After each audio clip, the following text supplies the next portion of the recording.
Benvenuto! Welcome to Cherry Hill Home Cooking. My name is Mark. Today we're going to make polenta lasagna. And one of the main ingredients in polenta lasagna is polenta. This version of polenta is a hard polenta. It's best to kind of make your polenta first, let it firm up in the refrigerator overnight, and then the next step in it goes really quick, your sauce and putting everything together. So what we're going to need to make our hard polenta is we need 2 cups of stone ground cornmeal. We've talked about cornmeal before. Cornmeal is very much like grits, except grits is made with white corn. Cornmeal is a polenta, or cornmeal is made with yellow corn. All right, so we need 2 cups of stone ground cornmeal. We need 8 cups of chicken stock. All right, this is my homemade chicken stock.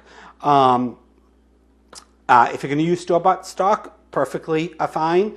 Although I have to say it is a little bit better with your own homemade chicken broth, not stock chicken broth. And the only other ingredient we really need is we need a tablespoon of kosher salt. Now, a tablespoon sounds like a lot, but keep in mind, we're using my homemade chicken broth, and there's absolutely no salt in that. If you are using a store-bought chicken broth, even if you do the low sodium, maybe put 1 teaspoon of kosher salt. If you use the regular sodium content, maybe you could do without the salt altogether. All right, before we start to cook this, for the hard polenta, you need to do one thing quick so we have this done, because we're going to have to keep our eye on the polenta while it's cooking. So I always like to prepare my pan first. Okay, so here I've got a half sheet pan. Okay, so, and I've got a little dab of vegetable shortening. Now, if you don't have a half sheet pan, use 2 regular sized loaf pans and then divide your final product up into the 2 pans. It's going to slice a little bit differently than if you use the sheet pan, but again, we've greased a pan many times together. You don't need a thick coating of it. We just want to kind of make sure we get up the sides and the bottom coated with a light coating of it. You could use oil if you don't have vegetable shortening. I use vegetable shortening quite a bit to grease pans, so I always have it in the refrigerator. Could use olive oil. Interestingly, this is my grandmother's recipe, and she would say, she always used vegetable shortening as well, because she'd say, why waste olive oil on this? But anyway, I'm going to get a nice coating all over the pan. Again, like I said, make sure you go up on the sides, because it's going to be a little bit thick. And that's about it. That's just going to help you get your polenta out of the pan when you're ready to slice it and get it ready for the rest of the recipe. So I'm going to set that aside for now. We're done with that. Okay, meet you over the stove and let's get cooking.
Okay, we've got our 8 cups of chicken broth in a big saucepan or Dutch oven, and you want to bring that to a rigorous boil, guys.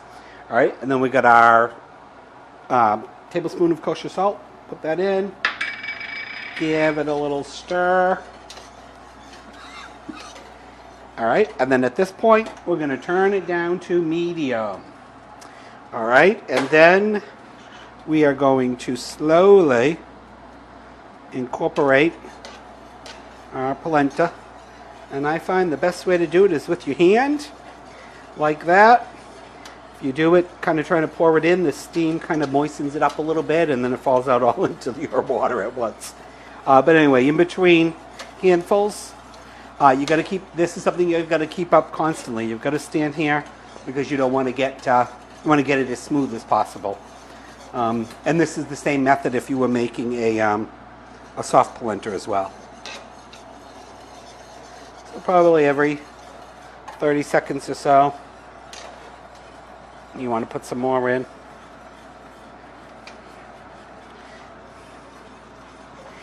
And give it a stir. So of course what we're doing is the polenta is slowly absorbing the water, or I think it's called blooming.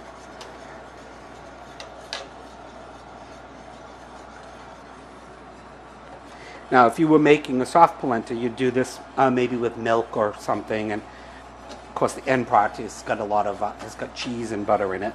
But for a hard polenta, since we're going to be making this into a lasagna, it's going to have a lot of all the other lasagna flavorings, so you don't need so much.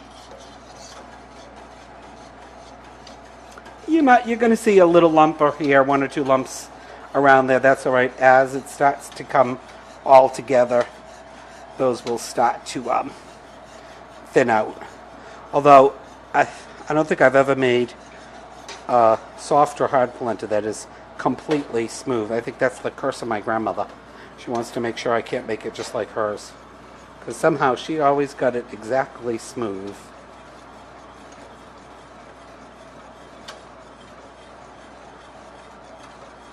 Or so that's how I remember it. Maybe not.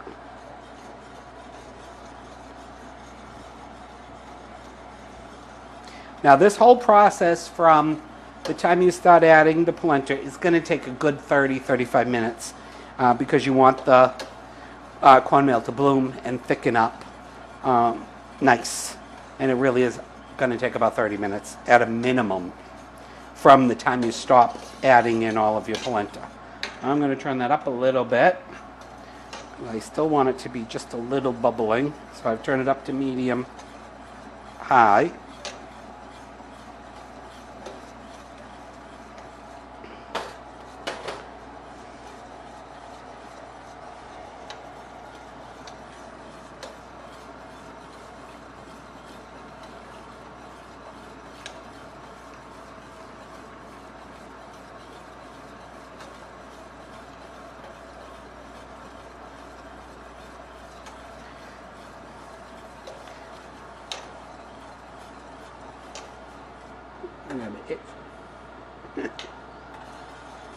I can already tell it's already starting to thicken up a little bit. Like I said, I do have got a few lumps in there, but those are going to smooth out as we add more in.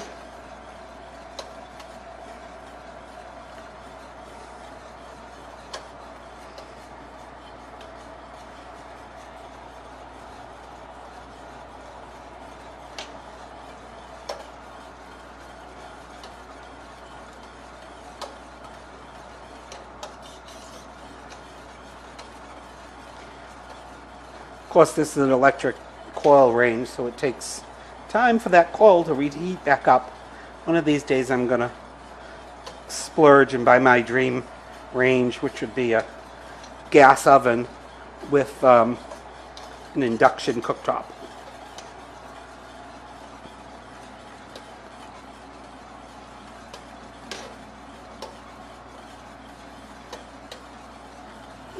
Get up the temperature for me.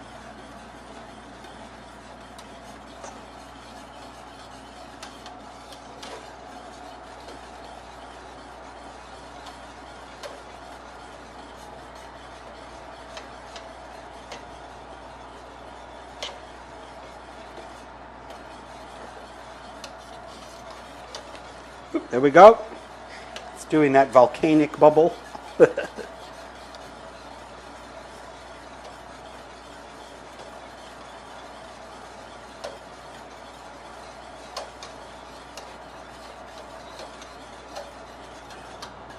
it back down a little bit.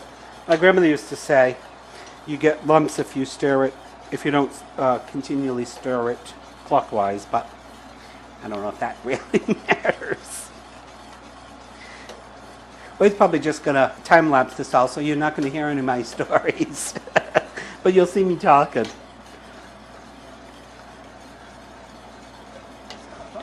Oh, all right. He told me to stop talking. Yeah. After 30 years, that hasn't worked yet.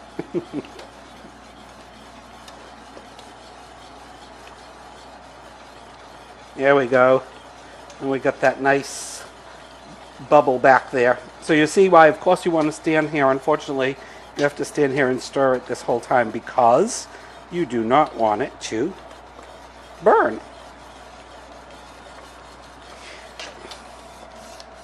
Now, since I've got just a little bit left, I'm going to go back down to medium. And we put our last bit of cornmeal in there. And as soon as I get that back incorporated in there, and the lumps are doing pretty good. They're starting to break up.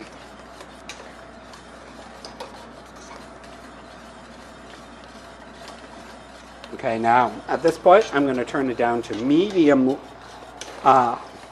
low. And from this point on, we're going to let that come down to temperature a little bit. You can see it's really bubbling right now. I don't want it to bubble that fast, so I'm going to keep stirring it, or bubble that hard, or boil that hard, I should say. So I'm going to keep stirring it till it comes down to that medium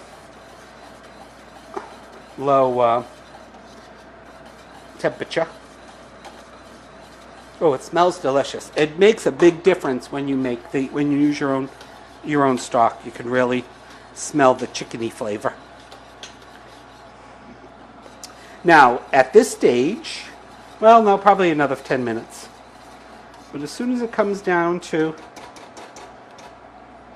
that's still just bubbling a little bit too much for me to not be stirring it constantly.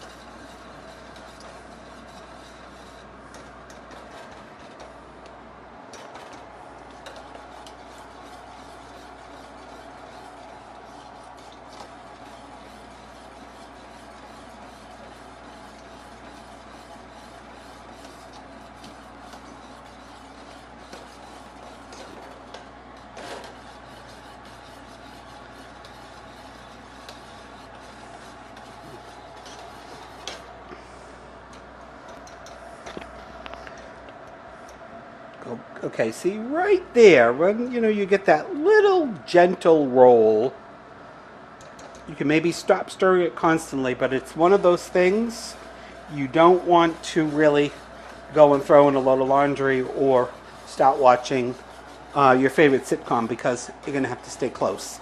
All right, so at that point we can kind of stop stirring it constantly, and we'll be back and I'll show you when it's about half done.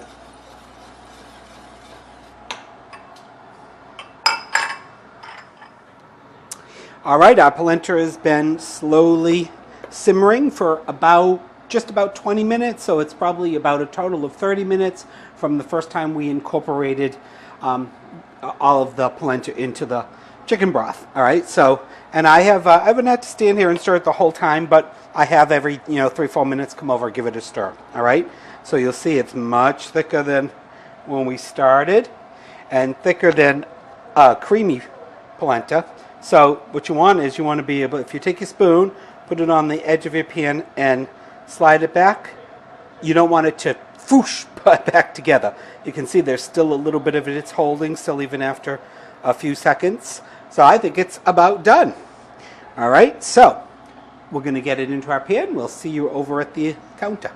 See you in a bit. All right, and of course, as with anything, you want to give it a little taste, just for salt.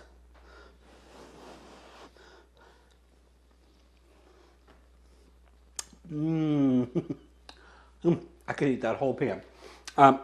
Salt is perfect as far as I'm concerned. Of course, salt is always to taste. If you tasted it and didn't quite taste salty enough, you could add a little bit more in. So we've got our prepared pan. All right. And we're going to take our polenta and kind of spread it out a little bit into your pan down the length of it. And you want to get all that deliciousness out, so use a rubber spatula.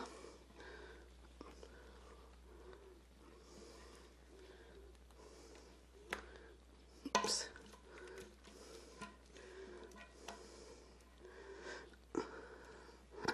And the rest of that will be for me. And then you just want to take it out and spread it into all the corners. See, we're relatively lumpless. So spread it out to the whole length of your pan and try to keep it an even thickness throughout.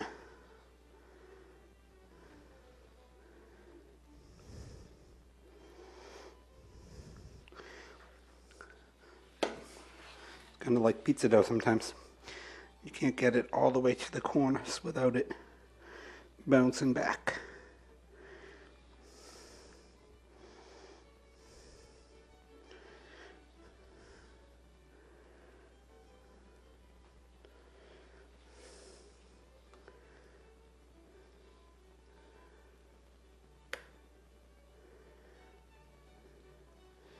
And like I said, you want to get it as an even consistency as possible. Doesn't have to be absolutely perfect.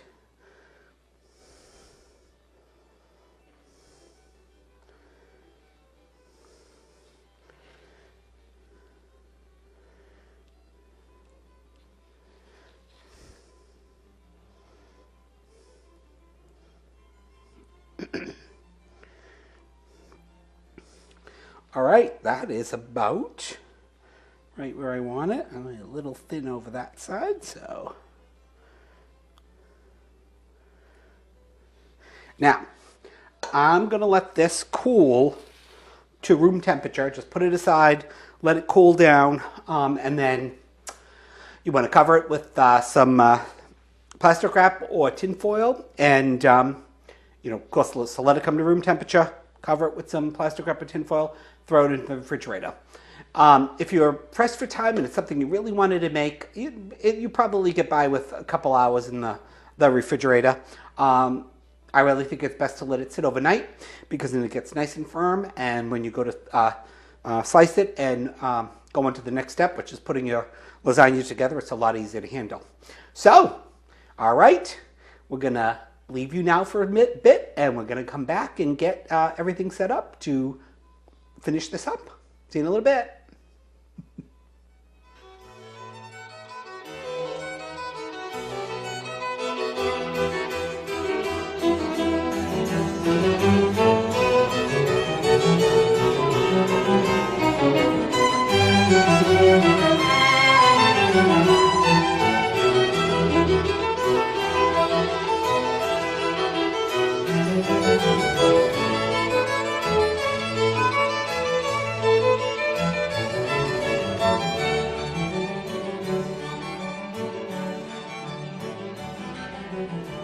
Okay, on to our next step of our polenta lasagna.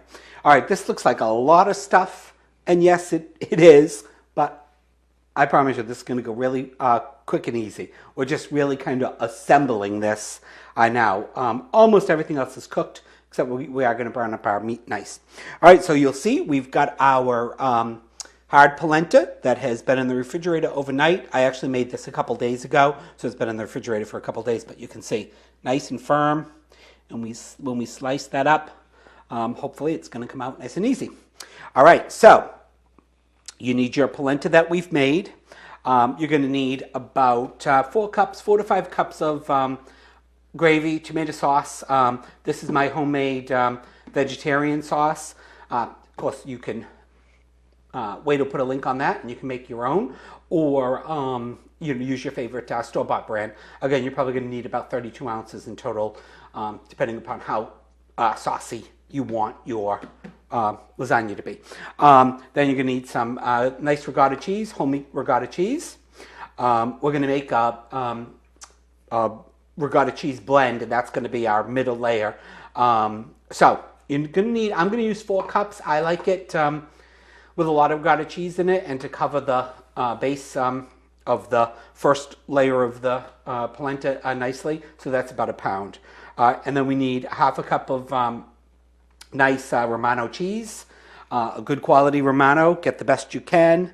Then we're going to top our top layer with Parmesan cheese. Again, get the best you can. We are going to need some mozzarella. I've got 2 cups of mozzarella cheese here.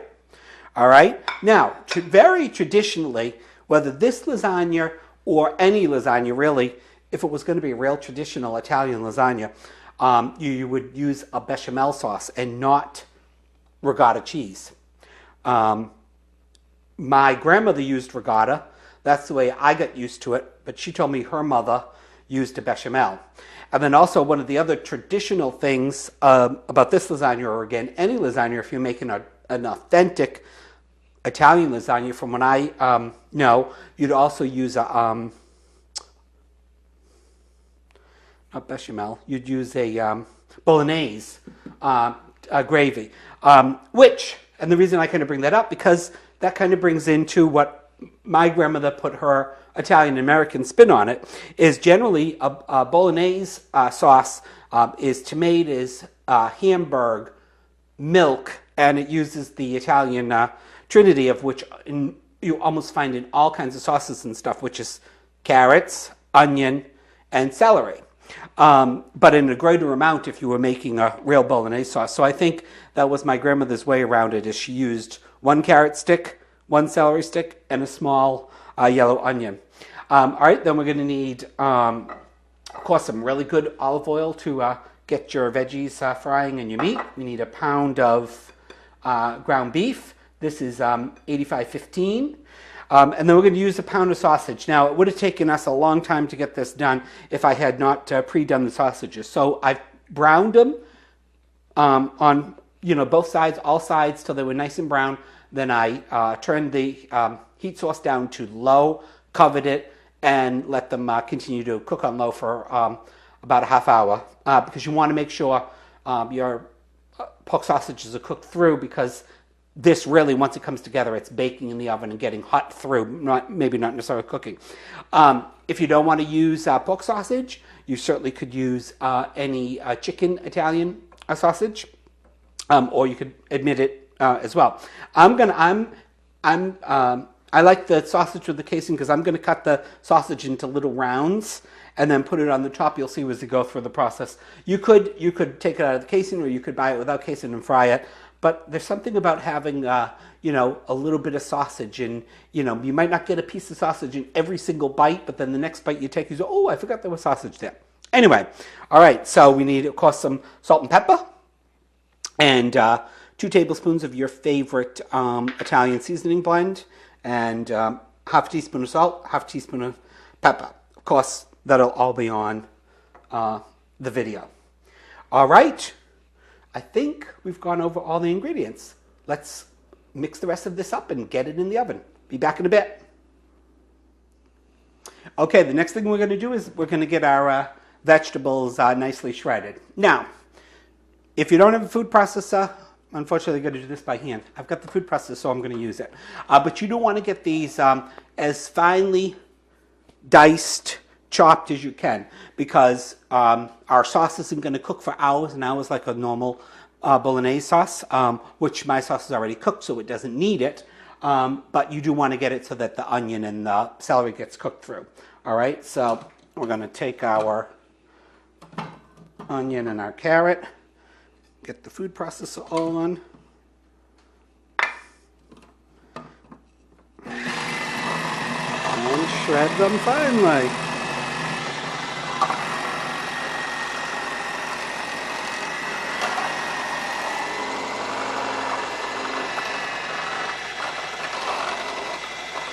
And let it go through. There we go. All right, and then we'll get our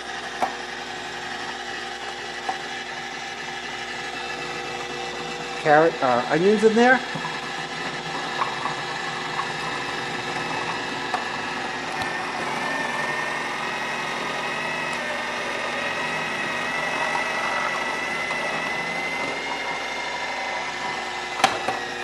Okay, and that's that. And in the sink, don't have to worry about those few little pieces. We got enough in there. All right, so we've got our shredded carrots and onions and celery. All right, so I'm going to put my pan. I'm going to unplug the food processor, plug in my little countertop, and we're going to start to warm that up to medium, on medium heat.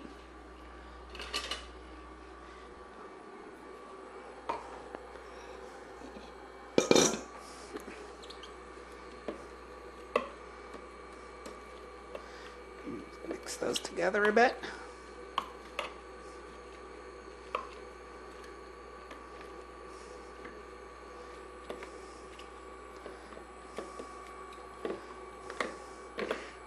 Don't need that little string.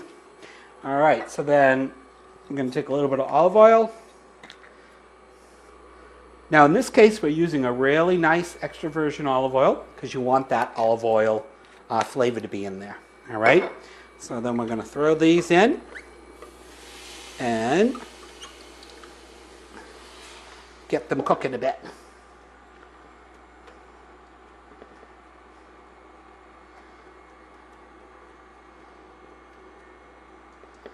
All right, so we're going to get that sauteing.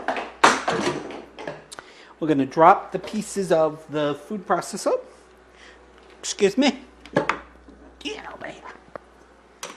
Let's move this. We don't need this now.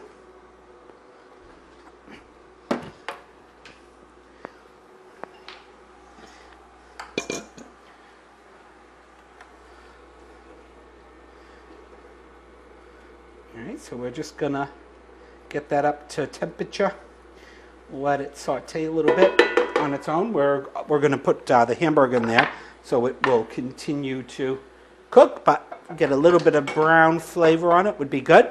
Alright, so then we'll go on to our ricotta cheese, our filling. So we've got 2 extra large eggs. Why 2 extra large? I don't know. That's what my grandmother used. She always used 2 extra large eggs in there. So we're going to just give them a little mix up. We've got our ricotta cheese. Put that in our bowl. Now, I suppose you don't have to put the egg in, all right? The egg is going to help bind the cheese together, but if you want to save a little bit of calories or some cholesterol, you could live without it. What the egg does, like I said, is it helps the ricotta bind a little bit, especially when you're using whole milk ricotta. You're gonna, if you don't put an egg on it, it's gonna be delicious. You're gonna get a really creamy ricotta cheese, and it's gonna ooze out the sides. I like it to hold together a little bit more. Give that a little stir.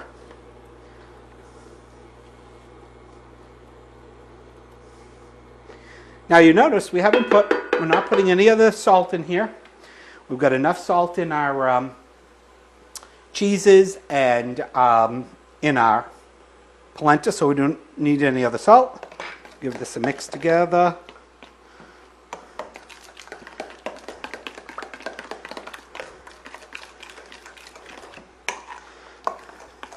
So like I said, this is 2 cups of shredded mozzarella. You are going to need a little bit more than 2 cups because you're going to need a little bit more. So I would say for the recipe you're going to need at least 2.5 to 3 cups, but for the filling you need the 2.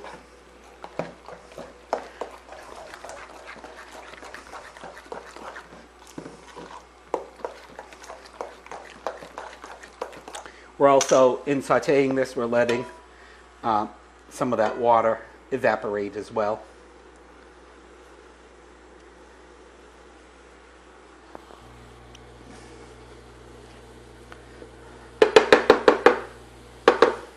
turn that up a little. Okay, so then we got our nice Romano grated cheese. Got our salt and pepper. And we got our Italian seasoning blend. And then you're going to give that a nice mixing.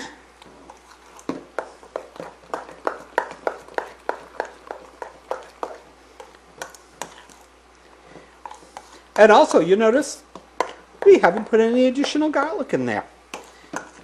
I know, those of you, if you like it really, really garlicky, you could put a little bit of either grated fresh garlic or maybe some granulated garlic in your meat sauce, but my grandmother never did. There's already garlic in my tomato sauce.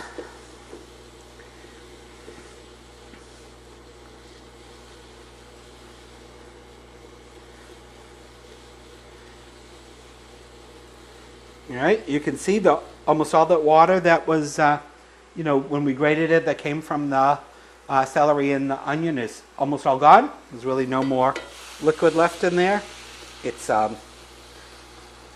making that nice sizzle. I'm going to give that a couple more minutes.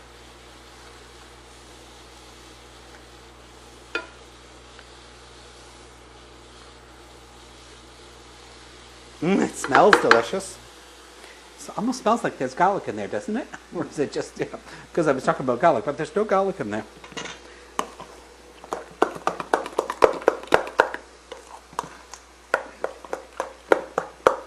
I would eat that or taste it if there wasn't raw egg in there because it looks delicious. I'm going to eat it now. I always end up with a sink full of dishes whenever we do these videos for you guys. If anybody wants to come over and help load the dishwasher, let us know.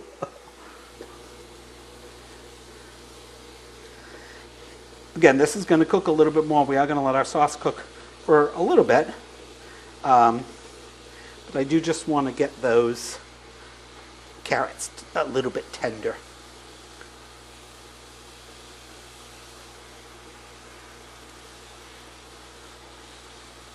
Now we're going to cook this in a 375 oven. I haven't set the oven yet because I'll do that once we start to assemble it.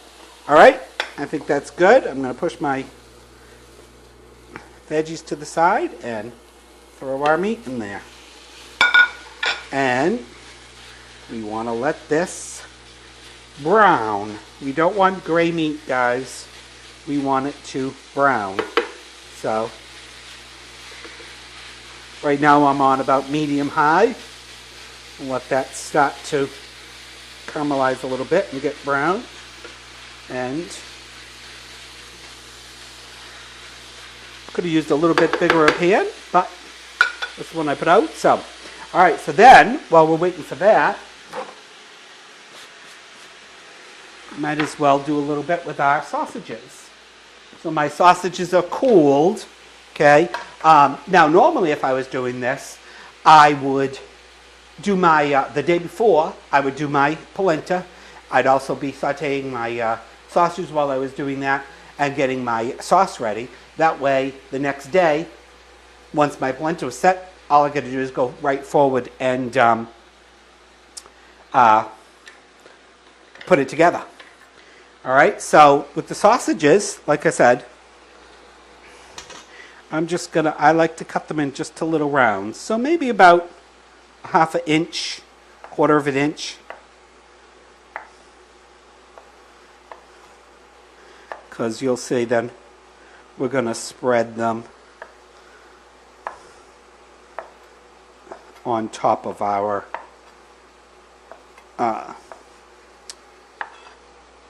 layer, our middle layer. So I'm only going to have really 2 layers, but the middle layer is going to be the one that is fully stuffed. The top layer is going to have just sauce, well, the meat sauce and cheese on it, but the middle is going to be filled with all that. I'll cut that all up. There's no reason for you to stand there and watch me do that.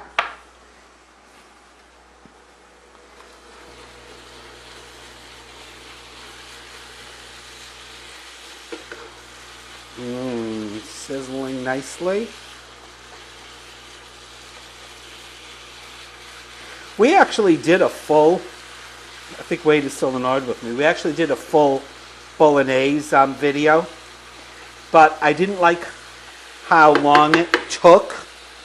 Making a bolognese sauce is somewhat of a lengthy procedure if you do it right, because you've got to, you add your meat and your different sauces, and you got to let it reduce and reduce and reduce, and then you end it with a couple cups of whole milk, and then you got to let it reduce and reduce, and it just really, really turned out to be a long, long video. I think we'll remake it now that we're getting a little bit better at when to cut things and what to show you guys the full version of it. But we'll redo that again someday. All right, I've bored Wade enough and all of you, so I'm going to let this continue to, or he, if I'm talking, he can't edit it out as much. So I'm going to let this continue to brown. Again, we're on medium heat. We're going to let that get nicely brown, and we'll be back when it's all done.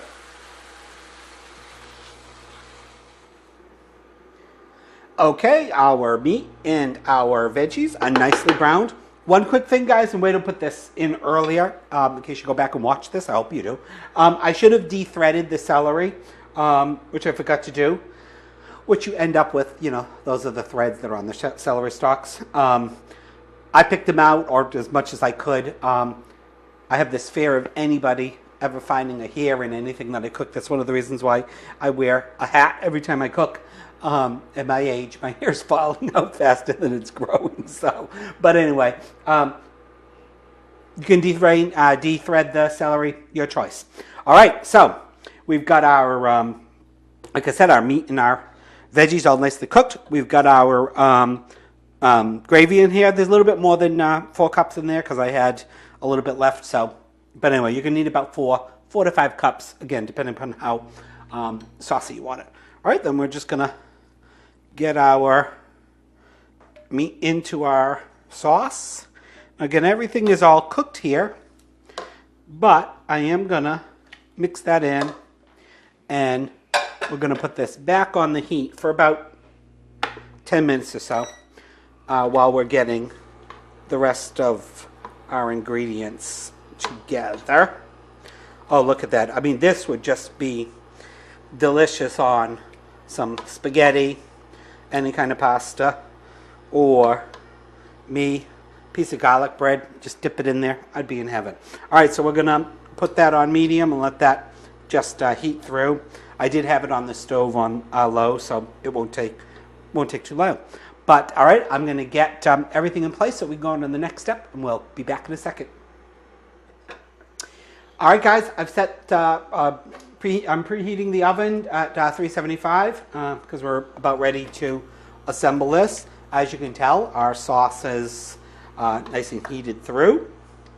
All right, so we can take that off the heat. Hey, I wanted to give a shout out to Joanne. Sorry, I haven't had a chance to get back to you. I know you commented on, I think it was our manicotti. You said it looked delicious and that you liked the cooktop. This is and as I don't know if I've said it before, but it's an induction little cooktop. Wade bought this for me for years ago. You can see it's really starting to get worn. I love this induction cooktop. As I said earlier, one of these days I'm going to spring and get myself a full induction range cooktop. Nice thing about it is it keeps at the precise temperature. If it says medium or whatever temperature you're looking for, it's there. The only downside is you have to have pans that have bottoms that will conduct, that are magnetic, because induction is done by magnetics. So the pan gets warm, but it's actually there's no heat source or flame. It's just I don't know. The magnetized pan gets bottom and the pan gets hot. Anyway, I love it. I've loved this for several years. Love using it. Okay, so we are about ready to assemble, believe it or not, guys. All right, so now I'm using a 9x12 Pyrex or glass pan. And I know that I like to get 3 across on the bottom and then 3 on the top. And I usually do that if I use regular lasagna noodles. Also, I do make just a regular lasagna with noodles, and then we also do it the good old-fashioned Italian way. I use crepes like we used for the manicotti or cannelloni. So anyway, I know that I'm going to get about 3 noodles across. All right, so I have a lasagna noodle, dried lasagna, and I place it down there, and I just cut down the side. A 1. Now I lost my, oh, there we go.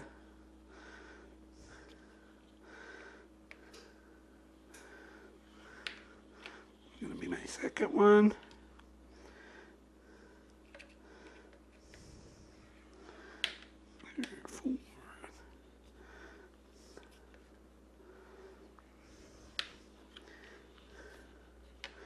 I wasn't counting, were you, Wade?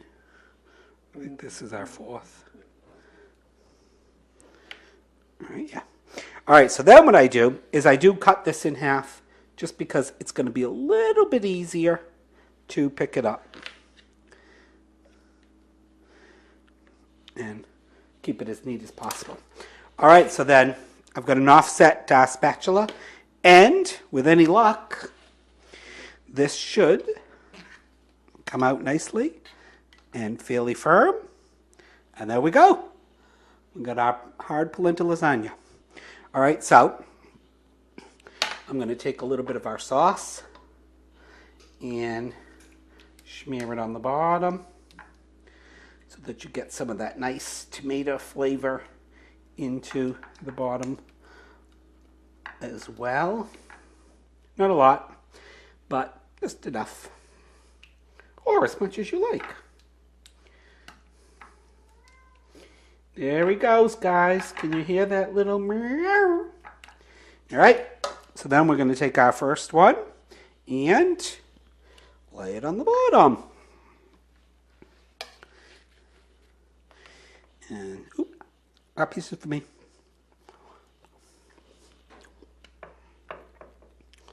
And second. Our middle piece.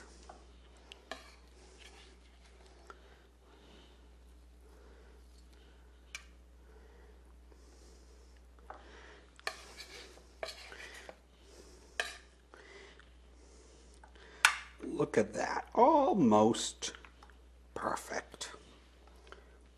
Push that up a bit, push that one up a bit.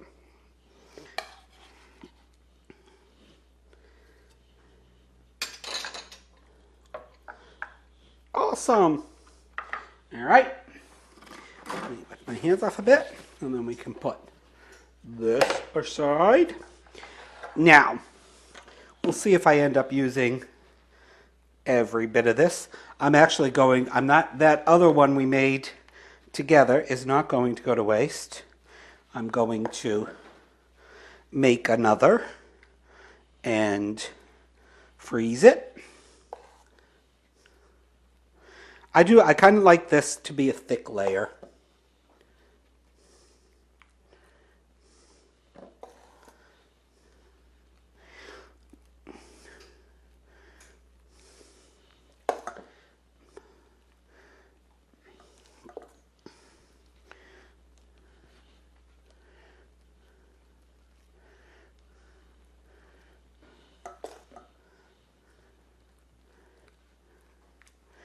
I'm not going to need every bit of this. Like I said, my recipe calls for 2 cups.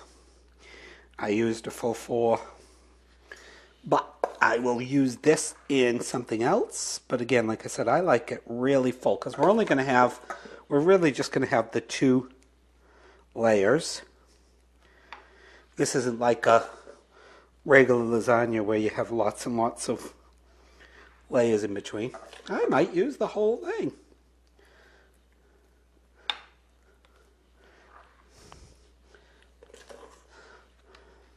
I'm going to make, I've got some leftover from last week's filling, so if I have any of this left, I'm going to kind of make a baked, oven's done. I'm going to make a baked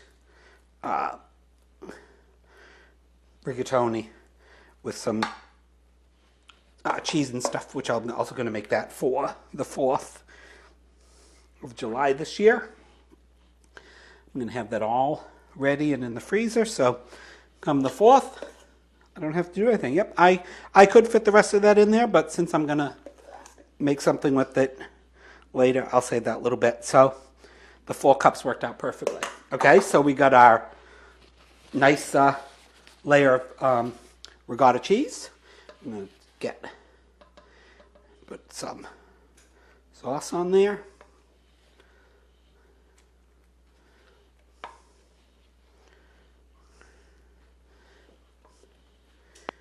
It's getting a bit filled, but I'm going to press that down a bit once we get our next the top layer on. Oh, it smells delicious. Just like this. How about we just eat it now?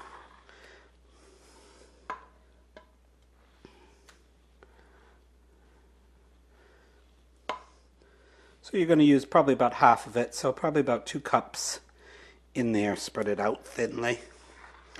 I probably used a little bit more than 2 cups, but okay. So then we're going to put our sausages on. All right, guys, so just kind of randomly place them along there.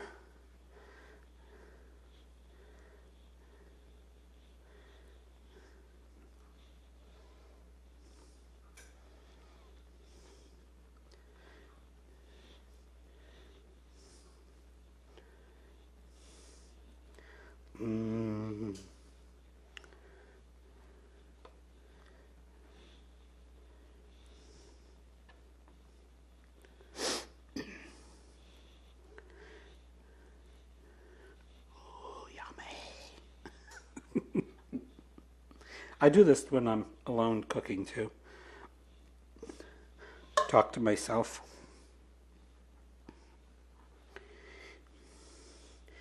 All right, that looks like enough, so I might be 1 sausage over from the pound.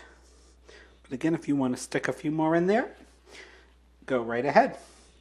We'll put that in some eggs tomorrow for breakfast. All right, so then I'm going to take our other pieces, top it,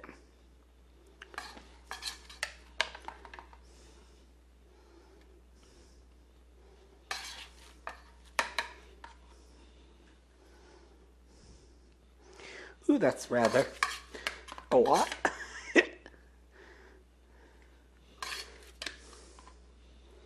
Oh, go back over there. You get over there too.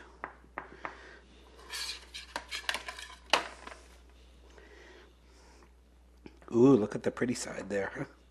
All right, then if we give it a little bit of a push, get everything evenly spread there. Put my hands again. Now we're obviously going to need to put this on a sheet because it's definitely going to bubble over. And then you're going to cover. Oop, I need one more thing, guys. I forgot.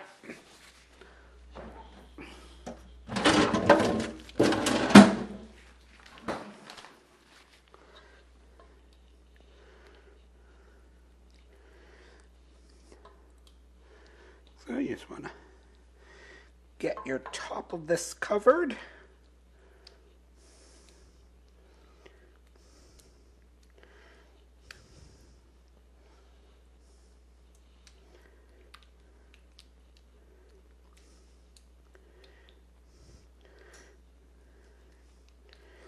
All right, that's good.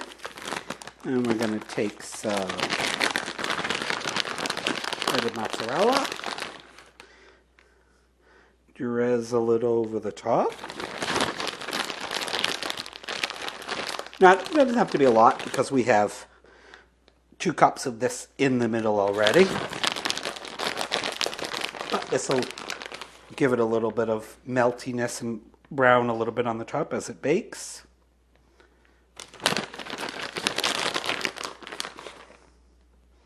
So I'd say that's probably about a half a cup.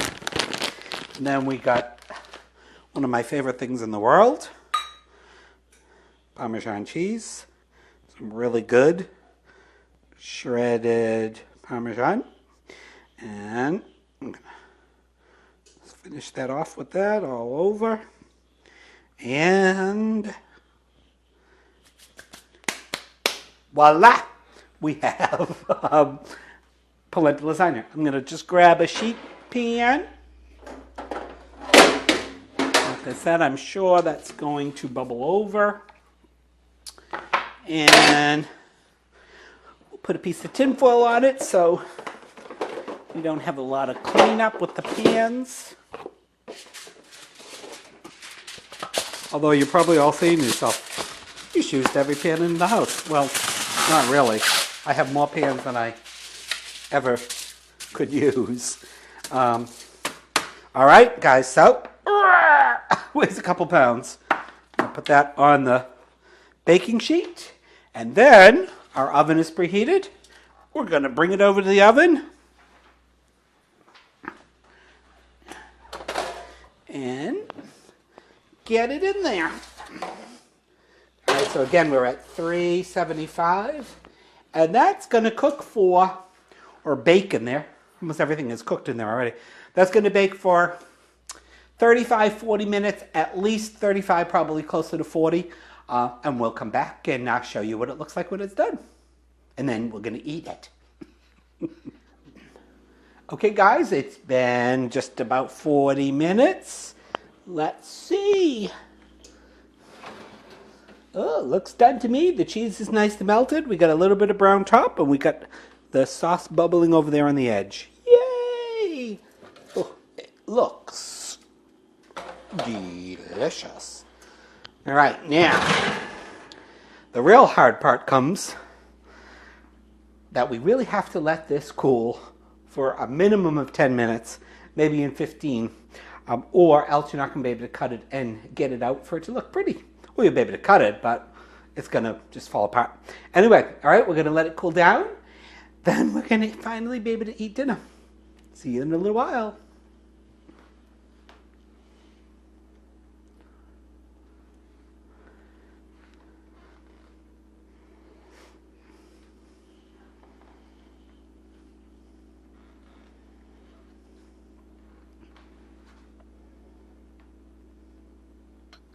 Okay, guys, we're ready to eat. You looking forward to eating? I am. All right, dig in.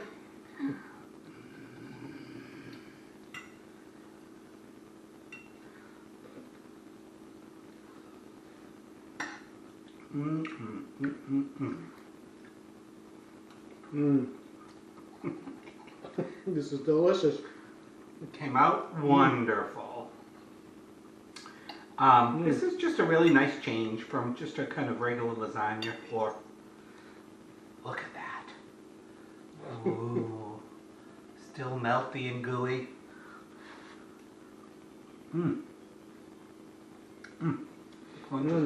It is. Thank you so much for watching this with us.